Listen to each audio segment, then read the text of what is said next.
As Toni Morrison has put it, the destiny of the 21st century will be shaped by the possibility or collapse of a shareable world.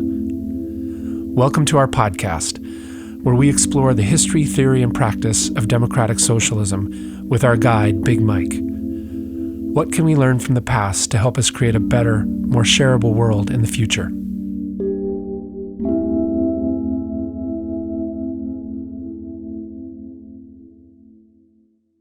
I should tell the audience, in case they notice the sound difference, that we've seized the modes of production. It might sound different than the last. Oh, but you haven't put the other ones up yet. No. Okay. And we're only building off the last one. Okay. Which I feel like we should summarize quickly. Is that all right? I don't even remember what we did. Well, I will take a shot at it and you'll correct it. Okay. The future looks bleak was one main point. and a big motivator. And you talked about 4 things that are making radical change necessary. So there was a challenge of health and aging. And even though we're living longer, our health is worse.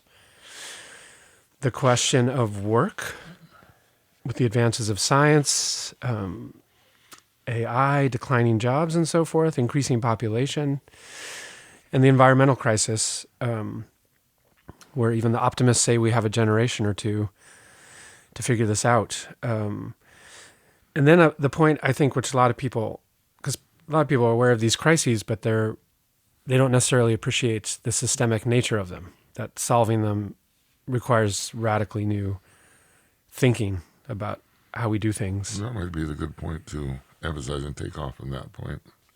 Yeah, well, let's start there. Okay.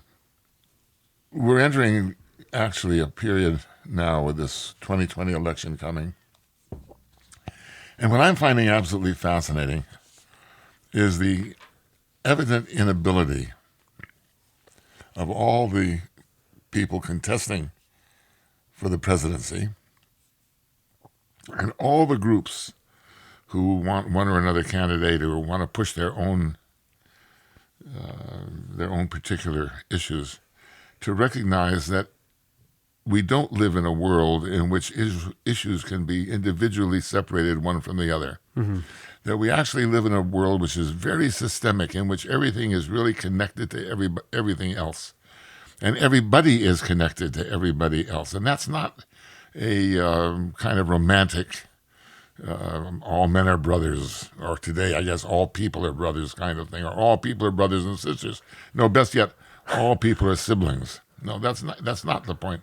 The point is that, in fact, if you observe nature, and this is a lesson we learn from biology and from geology and from all the natural sciences, everything in nature is connected to everything else. That's the whole point about if a leaf falls in Beijing, we have a storm in Louisiana, right? Mm-hmm. Not because there's any direct connection, but it's a incredibly complicated set of interactions. And that's true of society as well. So that, for example, just to use one example, a storm in Louisiana, there seem to be a lot of storms in Louisiana these days, a storm in Louisiana will affect the need for food in Louisiana, and that will affect our import-exports, which will then affect our trade with China or with Thailand. Or a storm in Southeast Asia will destroy a source of raw materials that people in Cincinnati need to produce something. So everything is connected to everything else. And unless we tackle our problems beginning at the systemic level, then we're never going to solve any problem. I may be able to, it's the story of Hans Brinker or whoever it was who put his finger in the dike. Mm. So a hole starts in the dike. The Netherlands is lower than the North Sea, so they build these dikes to keep the ocean out. But then a hole came in the dike, and somebody put his finger in the hole. So he stood there for a couple of years with his finger in the hole, but then a mile down the way, another hole appears, and he couldn't reach it, right?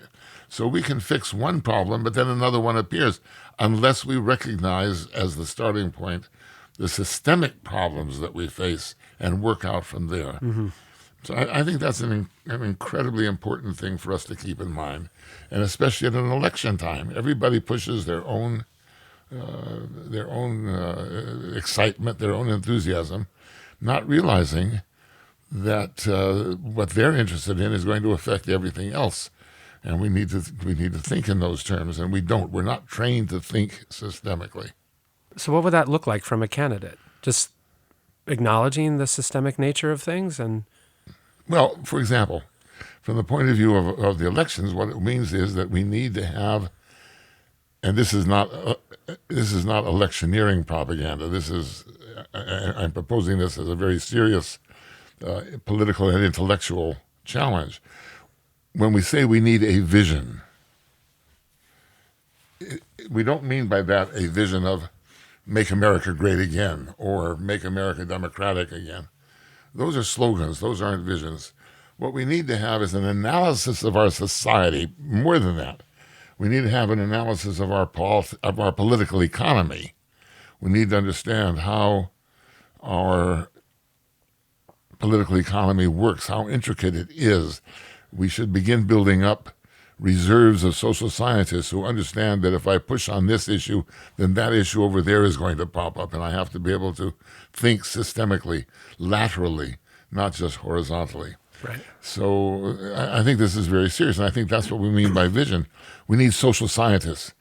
We have instead anthropologists, we have political scientists, we have historians, we have sociologists, psychologists. We don't have any social scientists. We don't have any people trained to look at the interactions of everything and to begin trying to develop policy in terms of the holistic way in which we really live our lives. Look, I live my daily life. I don't get up in the morning and say from 9 until 10 in the morning I'm going to be an historian. From 10 to 11 I'm going to be a psychologist. I get up and I live my life, and whatever I need to use at any given moment, I use. And that means that I may use something in the morning and it's going to impact me in the afternoon in a different way. So I live my life holistically, and I have to be able to think holistically about it, right? We don't train thinkers like this. In fact, I think it could be argued that the last holistic thinker, and he wasn't holistic, I'm going to make a point of this, but the last social scientist, if you will, who thought holistically, or thought he thought holistically, was Karl Marx in the middle of the 19th century. After Marx, the social sciences split up. Mm-hmm. And if you look at an American university today, you have all these different departments. Now, we recognize that these different departments are different ways of looking at the world. So since we understand that none of them is adequate to the purpose, we then begin to develop hybrid programs. So you can have, political anthropology and economic anthropology, but that doesn't quite do the deal, because the students end up studying 3 classes in anthropology and 3 classes in economics, and we kind of leave it up to them to see that it's really one social science. Right. Yep.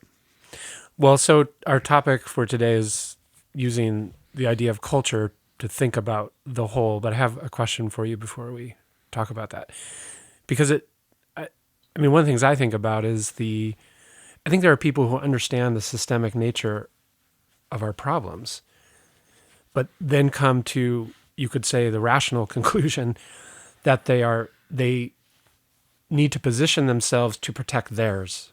So based on the problems that are coming, and so in other words, you have to also, you recognize the systemic nature of problems, but you also have to care that everybody is affected by these decisions. Whereas you could alternatively conclude, yes, these are big systemic problems. Let me protect my position vis-a-vis everybody else. So let me give you an example, not to counter that, but to kind of express what I think you're saying and bring it into line with what I'm trying to get at. The other day, I was talking to this guy from a very small country in a very distant part of the world. And this is a country that is very committed to preserving the environment. In fact, I would say that preserving the environment is one of the keystones of this country's existence. Now, I happen to think that preserving the environment is extraordinarily important, but for me, the environment is not just a physical object out there. For me, the environment also includes human society. So that I have to ask myself, if I'm going to preserve the environment, how should I live my daily life in such a way as to preserve the environment? I happen to think that preserving the environment is more than any other issue, the single issue we need to concentrate. I mean, after all, if the environment collapses, we're all dead anyway. So then all these issues of free universities for everybody and more Social Security, or there won't be anyone around to collect, a common wage. We really need to make sure the human race survives. So thinking about that and talking with him about that, it occurs to me that what that little country needs is a vision of something like, what would a just society, and I just am arbitrarily choosing this word just, what would a just society, a society in which justice was the point of departure? So we could talk about justice for the environment and justice for human beings, and we would get a discussion going on in the society about trying to reach a consensus on what we mean by a just society, where everybody gets enough to survive, but not too much. Now, this kind of thing has tremendous implications. For example, are we as a society going to allow cars? I can say, well, sure, how am I going to get around without a car? Especially in America, that's an issue, right? So we need cars. But cars are inimical to the environment.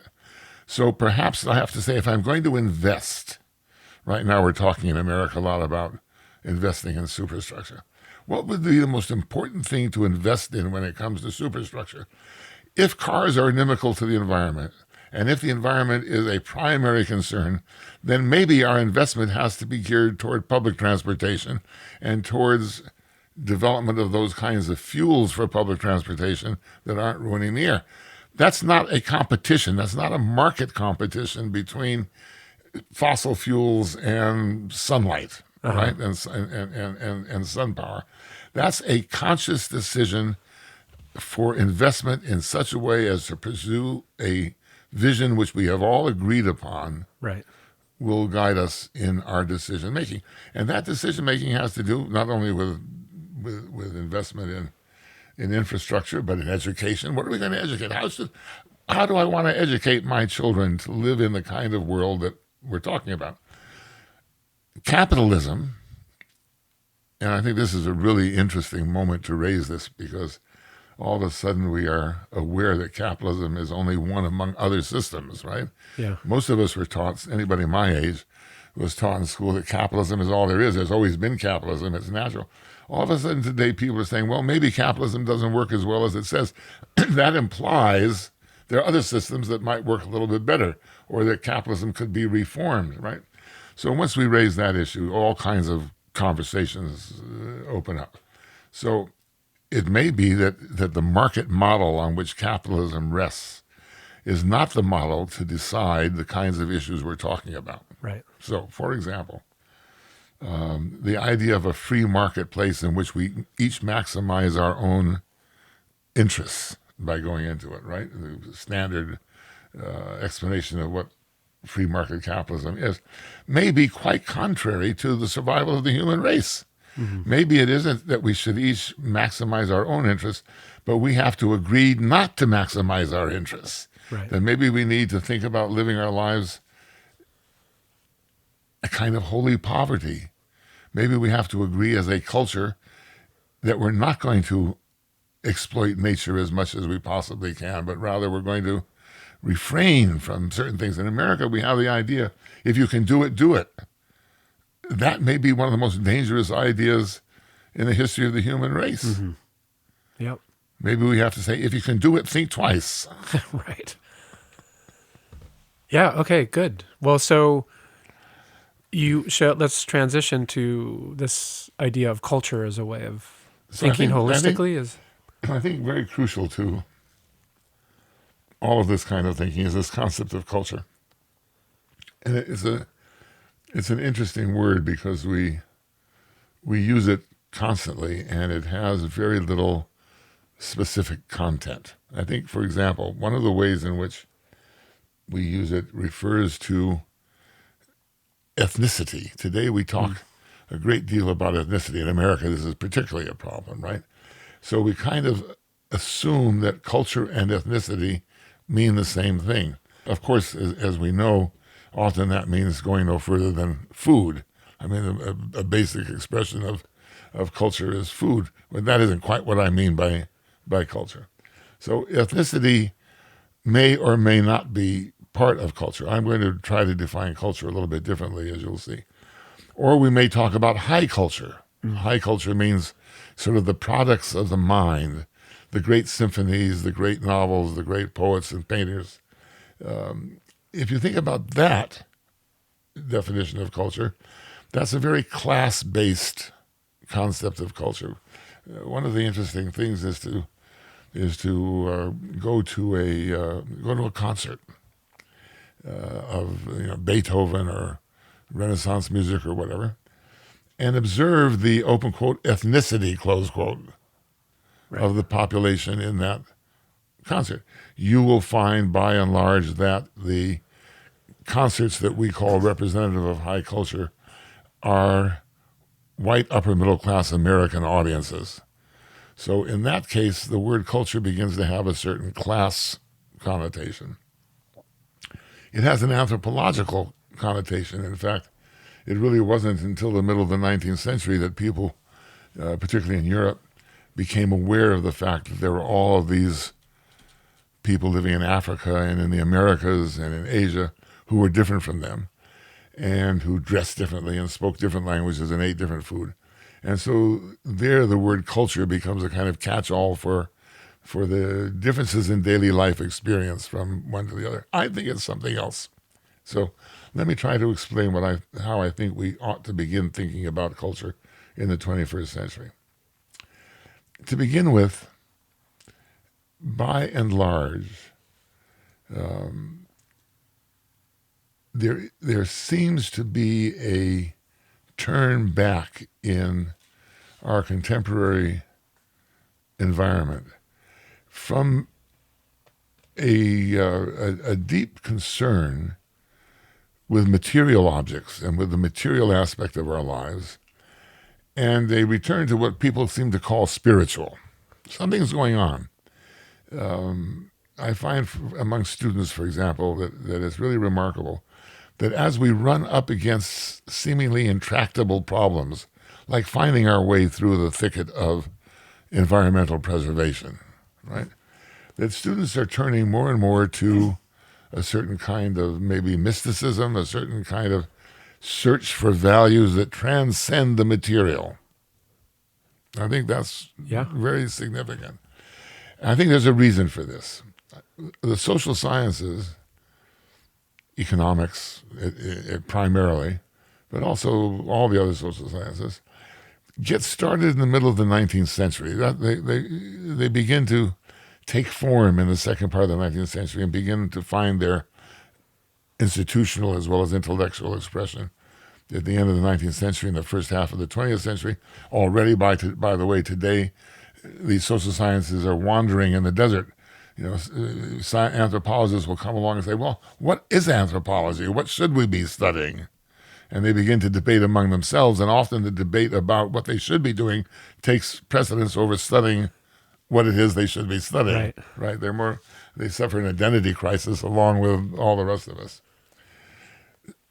From this perspective, one has to ask, why is this sudden turn toward a kind of spirituality? And I don't like the word spirituality because it has all kinds of implications like gods and angels and salvation that I find a little bit uncomfortable. But then I'm older. But it seems to me that a very sharp distinction exists throughout Western history, but particularly sharp in the middle of the 19th century, between the material world and what we could call the spiritual world.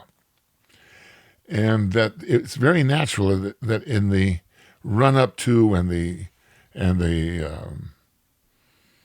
the actual participation in the Industrial Revolution. The Industrial Revolution represented intellectually a turn away from the spirit, to use that term, which I'm uncomfortable with, a turn away from the spirit to the material world. And one finds this in many, many ways. For example, if you look at medieval art, and medieval art was a public art. One has to remember that medieval art was a public art. This is a very nice example. When I say a public art, I mean to say that that medieval art was painted to hang up in churches where people gathered. It was instructive. It was meant for the worship of everybody. It was really a kind of public art. And if you look at medieval art, you'll find that painting was what I call very architectonic. It was very highly organized, and organized not according to the subject, but organized according to a vision of the world, obviously in the medieval world derived from God's vision of the world, right? A vision of the world that was organized the way buildings are organized, the organization of space. There's very little nature, and where there was nature, the wild nature, the idea of nature as a romantic object, there was very little nature, and where there was nature, it was highly stylized. All rose bushes looked exactly alike. You know, if the Virgin has roses around her, they all look exactly alike. When you begin to get to the 15th century, 16th century, when the means of production begin to change, when mechanical production begins to be introduced, people are finding material solutions to production problems. You all of a sudden find that art also is reflecting that change. So if you look at Renaissance paintings, you find several interesting developments. Number one, you find the growth of portraits. Individuals begin to appear as individuals. You can identify them from their portraits. You find a tremendous growth of attention to material objects. So you'll have a picture of a merchant who will have furs. They'll be wearing furs. You can reach out and almost feel the fur. Right. It's so realistic. Or the objects of his trade will be painted in. And then you begin to get nature itself. I call it creeping naturalism. Very often in the earlier paintings, in the earlier Renaissance, you get a kind of grass beginning to grow at the bottom of the painting. And gradually this continues to grow until the painting itself, 17th century, 18th century, is a painting of nature. Often the painting of an animal or the painting of flowers, something along that line. Right. Another change that's important in art is whereas in medieval times, art was primarily a public object, in my opinion. By the time of the Reformation and later, it becomes a private object. People invest in art. It becomes a capitalist object. People invest in art. They buy it to hang in their living rooms or in their bedrooms or wherever. One example that I was once given was of a Western rancher who bought pictures, had pictures painted of his bulls, and he hung those pictures of his bulls in his living room when they're right outside his living room, right, pawing the ground, but he has them there to be able to show people that he owns those bulls. Right. Right. So art becomes a means of privatizing nature. It's in that environment, and I would use the word culture here in a kind of limited way. It's in that environment that what we now call materialism as a way of life really begins to reach a kind of sophisticated formulation. We first of all start out with the idea that nature is there for the human being to exploit. Now that's a radically different perspective from what we have today, that we're out there to exploit nature. Nature is there to serve us. We have to conquer nature. And so we get interesting images. Think about Moby Dick. And here you get Captain Ahab going after the great white whale. In a very real way, that whale is nature. It's the force of nature. And here's poor Captain Ahab going after the whale. He's trying to conquer it. It's posing man over against nature. And it's a struggle. He lost the first battle, right? Right. So now he's going to win. So this idea that human beings, to be politically correct today, human beings are in conflict with nature. We have to conquer it. We can exploit it.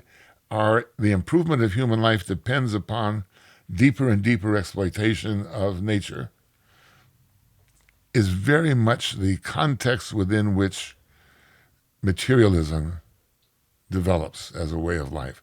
That is the context within which the idea that the marketplace, what's exchanged in the marketplace? What's exchanged in the marketplace is goods, services, material things. So I go into the marketplace and I exchange what I want with what you want, and somehow out of that exchange of material goods comes our economic lives. And that's the end of it. We don't, until very recently, even begin to talk much about what kind of moral or ethical limits there ought to be on what we exchange in the marketplace. We carry that model even further. So at the universities these days, we talk about the marketplace of ideas, which I have always thought is utter nonsense. Yeah. Who says that the best-selling idea is the best idea? It may not be at all. Right. It may be that that a very good idea will be unpopular. Yeah. Won't get funding from some foundation, but it ends up being the right idea. It's not determined by the marketplace. It has some other reference. So the point has come now where we need to understand that the materialist culture, which is represented in our social sciences most prominently by economics, represented institutionally by the edifice complex. Go to any university in America and they're sprouting buildings the way you sprout weeds in a wild field, right? That's no longer satisfying. And moreover, given the fact that we are realizing that our emphasis on the material world is leading to the destruction of the human race, Right. that this is what has created the environmental crisis, that then one has to call into question the idea of culture as we understood it originally.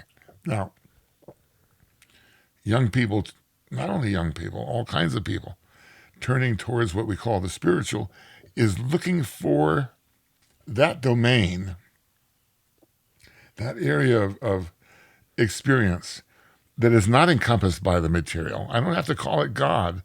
I can call it beauty, truth, justice. I can call it whatever I want. But it is a domain of immateriality, Yeah. right? Of values, if you want to call it that. And I think we need to begin considering that that's what culture means. That culture is about. It's a word we use for the way of life that encompasses not just the material but the immaterial aspects of human beings as well. We don't have to get hung up on religion. We don't have to get hung up on any particular form of culture, but we have to accept that there is a value zone which may, in fact, in our present material crisis, because the environmental crisis is a material crisis, it may, in fact, have to take prominence over the material if we're to make any progress. Well, and has to have a perspective on the material. It has to have a perspective on the material. Yeah. So one of the most interesting things one way to think about this is, with my interest in democratic socialism, for example, is to realize that democratic socialism, along with all other social and economic theories, develops in the material age and is primarily concerned with how you organize the means of production, Right. meaning the means of production of material objects that we need to survive. The weakness of the left, in my opinion, is very much the consequence of their failure to recognize that it may be the immaterial that is overwhelmingly important. And in some respects, there were thinkers who thought like that. Gramsci in the 1920s and 30s, the great Italian Marxist, understood the importance of culture, but he became a kind of cult figure in his own right. So I think that's one point. The other point is that the decisions made about how we live in the material world may be made in the immaterial world. That is to say that if you and I could sit down and say, all right, we have to decide where we're going to draw limits on consumption. And we're going to have to begin developing an educational system which trains our children that there's something, all right, I'll use this word, I don't like it, but I'll use it, something evil about buying new cars. Uh-huh. That buying new cars is an immoral act, which indeed I think a good argument could be made for that. So if we take the concept of sin, if you're a Christian, for example, maybe it's a sin to buy a new car, or a sin to spend money on a bigger house when you don't really need it. Right. Yep. And that would be a radical revolution in our day and age. That's the area that I think the left has to begin to think about and to develop. It's being done. I'm not saying it hasn't been done. I think that there are, particularly in certain religious areas of thought, I'm thinking of Paul Tillich, for instance, for example, people who were thinking of what we would call religion as culture. Right. Yeah, it seems to me one of the, so I totally agree with the way you think about these things. For me, in fact, teaching this year, because I teach about religion sometimes, I was using the concept of just, to be human is you need to have a map of where you are, and you have to have an orientation. I think of that as immaterial. Like, how does your imagination conceive who you are, what you're doing, where you are, who the other person is? Where I would, I think, disagree with you is I don't like the word humanist. I didn't use that word. I thought you just did use it. No, I said being human. You have to have. I thought you were being a humanist. Okay. But it's my point is that there's the orientation and the map are all immaterial. It's ideation. It's ideational. To think about who you are and where you are. And yeah, and I feel like I've learned this from you. It seems like one of the challenges, and therefore learned it from Marx, is if we are currently in this period of materialism, and the world is organized in deep ways to support that materialism, how can it be combated? And you need to shift your map and your orientation to say, for example, that buying a new car is evil. That's an ideational accomplishment. And then you mentioned Tillich, that to resist what is going on materially and is so deeply embedded, it seems to require a unified perspective. I mean, this is what you're saying about democratic socialism. We need to start to articulate this other vision to resist. It can't be piecemeal. It can't come from... It cannot be piecemeal. It has to be holistic. It has to be totalistic. So eventually we'll get to this in much greater detail, but I would start out with an argument that may go something like this. There's a lot of, in political theory, we talk a lot about the social contract. Mm-hmm. It's kind of a bedrock element in the history of Western political thought. And basically the idea is that, the myth that individuals lived short, nasty, and brutish lives in the forest, then someone gets the bright idea, if we all sat down and signed a contract that we'll give up this in return for mutual support and mutual defense. Right. So maybe we need to rethink that. Maybe we need to rethink the idea of what should be the social contract. We need to go back to fundamentals and say, what is society? Now, again, this is a very real issue. Margaret Thatcher, who may not have been the greatest political thinker in the world, but she did say one thing that was extraordinarily challenging. She says, there's no such thing as society. There are only men and women, individuals.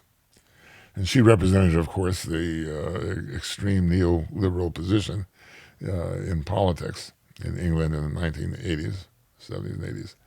So that is the ultimate statement about what liberal democratic thought is. We are all individuals. Think of all the elements of our culture, and now I'm using the word culture in a broad sense, that are based on that idea. Human rights. When we talk about human rights, we tend to talk about individual human rights. And we tend to talk about political rights. Nobody says there's a human right to water, to health. Maybe health is a human right, right? maybe the access to a sufficient amount of water and food, fresh water and healthy food, is a human right. But we define it as individual political rights, Right. the right to vote, which is an individual activity. So I think we need to go back and say, all right, maybe it is not man at the center.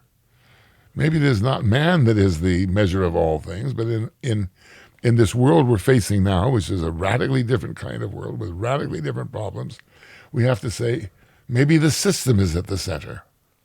Right. Maybe survival is at the center. Maybe man is not the measure of all things. Yeah. Now, I don't know how, I hope that as time goes on, we'll formulate this more clearly. It's something I think a lot about. But we obviously need a new formulation of fundamental ideas, and that's a scary proposition. That's a very scary proposition, because we're so trained to think individualistically. We're so trained to think in terms of the rights of the citizen. Right. Imagine a world in which we didn't talk about rights, but responsibility as the primary point of departure. Mm-hmm. What are your duties? That's your primary point of departure. That has, for historical reasons, which we'll come to eventually, kind of negative overtones in certain respects. But Right. we have to deal with those things. Yeah. Well, and we also, I think in the big plan is to also go into more of the history and specifics of liberal democratic culture too, right? Absolutely. Yeah, We have so- to, if we don't examine that, we won't arrive at a reformulation, or we won't raise the issues that Right. have to be reformulated. And then our other project is to also look at the history of attempts to counter that Yes, cultural absolutely. position. Because I think it's out of that attempts to, I would not talk, I hesitate to use the word resist. I prefer a word reformulate, Mm-hmm. rethink, reformulate. That out of that attempt to examine what is, we can derive at least a vague map about how to reformulate our thinking. Right. Thanks for listening to another episode of A Shareable World. To find out more about this podcast, visit us at ashareableworld.com.